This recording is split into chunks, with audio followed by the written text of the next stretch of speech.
m'appelle Lucie. J'habite au 64 rue du Zoo. Et on peut dire que j'ai des voisins vraiment très spéciaux. Regardez. Certains ont une bosse et d'autres une poche. Y a même un hippo un petit peu trop gros. Rue du Zoo, rue du Zoo, rue des animaux. Dans les pays chauds ou chez les Esquimaux, ils jouent les idiots sous toutes les météos. Rue du Zoo, rue du Zoo, rue des animaux. Ils sont joueurs, ils se font peur. Troupeau de zigotos, drôle de méli-mélo. Rue du Zoo, rue du Zoo, rue des animaux. De bonne humeur, toujours à l'heure. Ils viennent tous chaque soir raconter leur histoire. Quand vient la nuit, jamais je ne m'ennuie. Ils sont tellement rigolos. Venez voir mes héros. Rue du Zoo, rue du Zoo, rue des animaux. Rue du Zoo, rue du Zoo, rue des animaux. Au lit, Lucie. D'accord, maman. L'histoire d'Éléonore le castor.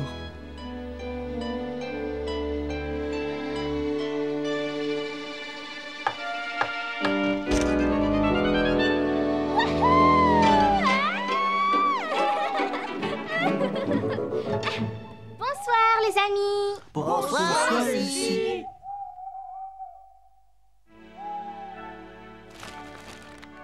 J'adore le popcorn. Nous aussi, on adore ça. On pourrait pas en avoir un petit peu, nous aussi? Non, c'est mon popcorn. Tu ne veux pas partager? Ça, c'est vraiment égoïste de ta part, Lucie. Tu ne veux pas finir comme Éléonore le castor quand même? Mais qui est Éléonore le castor? De toute façon, elle n'est pas aussi égoïste que Lucie. Je ne suis pas égoïste. N'est-ce pas? Lucie, assieds-toi et écoute bien cette histoire. Nous vivions dans une forêt remplie de grands sapins magnifiques. Tous les animaux adoraient les arbres. Mélanie l'élan se frottait le dos contre son arbre préféré quand cela commençait à la démanger vraiment trop. Rien de tel qu'un bon grattage d'arbre. Rodolphe, le raton laveur, avait besoin de l'ombre des sapins pour protéger sa plantation de champignons. Alors bon, j'en compte 102, et puis là j'en compte 103, et puis ensuite 104, et... Oh, 105 champignons. 105 champignons, c'est ma meilleure récolte. Et moi, je cherchais les arbres qui étaient tombés parce que c'est là que les abeilles venaient se nicher. Et qui dit abeille dit miel.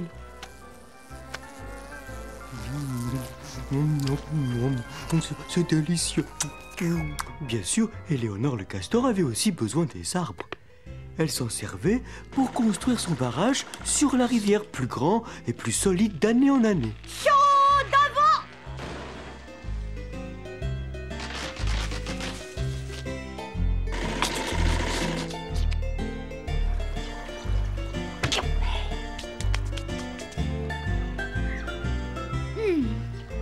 Ce barrage n'est pas plus grand ni plus solide que celui de l'an dernier. Oh, c'est bien, Éléonore. Ouh là là, ouh le beau barrage en rondin. Je me demande comment tu fais pour les construire plus grands et plus solides chaque année. Et vous n'avez encore rien vu. Cette année, je vais construire le plus grand, le plus fantastique, le plus imposant barrage de tout le monde entier. On te croit, Éléonore. On te fait confiance, à chaque fois que tu fais quelque chose, tu en fais toujours trop. Préviens-nous quand tu auras terminé ton palais en rondin. Eh ben, je vais leur montrer un peu. Éléonore avait décidé de construire le plus grand, le plus fantastique, le plus imposant des barrages en rondin. Chaud d'avant!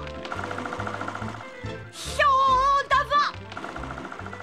Mais pour le construire, elle devait abattre des tas et des tas d'arbres. Rodolphe fut le premier à remarquer que quelque chose ne tournait pas rond. Ouh là là! Mais qui a volé l'ombre qui protège mes champignons? Puis vint le tour de Mélanie. Oh. Oh. Qui a volé mon arbre spécial à gratter? Et puis finalement, moi. Oh. Ne me piquez pas, ce n'est pas moi qui ai volé votre arbre. Ce n'était pas juste. Éléonore prenait tous les arbres pour construire son barrage et elle nous en laissait pas un seul. Cette fois, elle est allée beaucoup trop loin. Elle est en train de voler tous les arbres. Oui, il est temps d'aller dire 2 mots à ce castor constructeur, je vous le dis.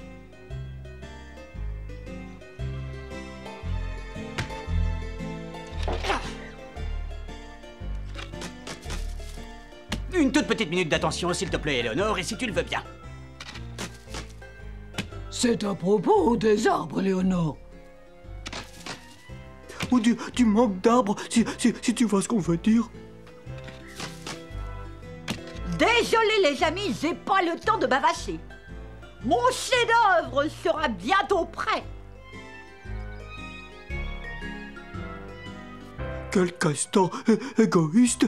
Elle utilise tous les arbres sans penser à nous. Je ne peux plus cultiver mes champignons sans mes arbres. Je ne peux plus me gratter le dos sans mon arbre. Je ne peux plus trouver de miel sans mes arbres. Eh bien les amis, si vous n'y voyez pas d'inconvénient, je pense qu'il va falloir trouver une forêt pour y vivre décemment. Alors nous sommes partis chercher un nouvel endroit où habiter. Éléonore n'avait même pas remarqué que ses amis étaient partis. Elle était toujours beaucoup trop occupée à ronger les arbres. Chaud devant. Ou peut-être 2 arbres de plus et la construction sera finie. Youpi! Le barrage d'Éléonore était presque fini et c'est tout ce qui comptait pour elle. Voilà! C'est le plus grand, le plus beau, le plus fantastique, le plus imposant barrage de toute la Terre entière. Et je suis experte en la matière. Venez les amis, c'est prêt! Mais où sont-ils passés? Et où sont passés les arbres? Tout d'abord, Éléonore ne comprit pas pourquoi la forêt avait l'air tellement triste et vide. Oh non! J'ai recommencé! J'y suis allé trop fort et j'ai coupé tous les arbres. Mais où sont tous les autres? Où sont-ils partis? Mélanie! Où es-tu? Oh non! J'ai abattu l'arbre à gratter de Mélanie. Boris! Tu es toujours là, n'est-ce pas? Je ne peux pas le croire. J'ai pris aussi l'arbre à miel de Boris. Rodolphe! Ne me dis pas que tu es parti aussi. Oh! Quelle catastrophe! J'ai enlevé toute l'ombre du jardin de Rodolphe. Oh, ce n'est pas étonnant qu'il m'ait tous quittés. Comment ai-je pu être aussi égoïste?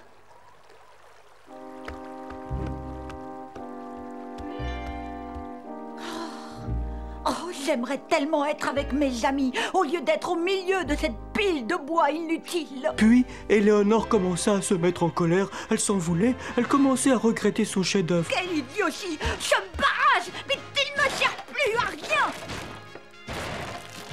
Oups! Je retire ce que j'ai dit, désolé!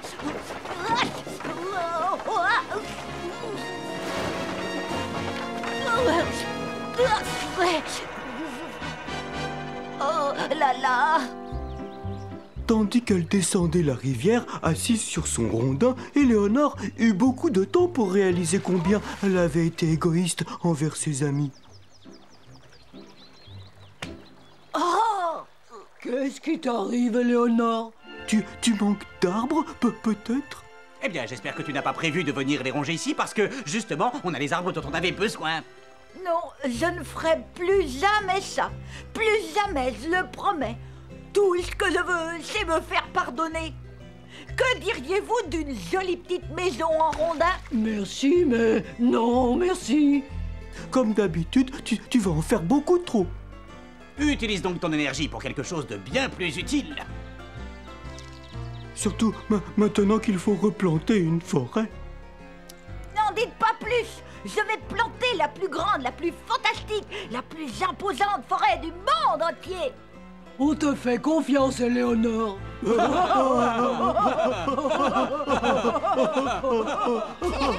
Éléonore le castor apprit à être moins égoïste.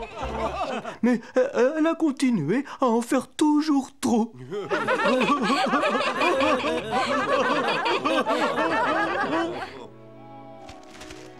Oh, bah dis donc merci.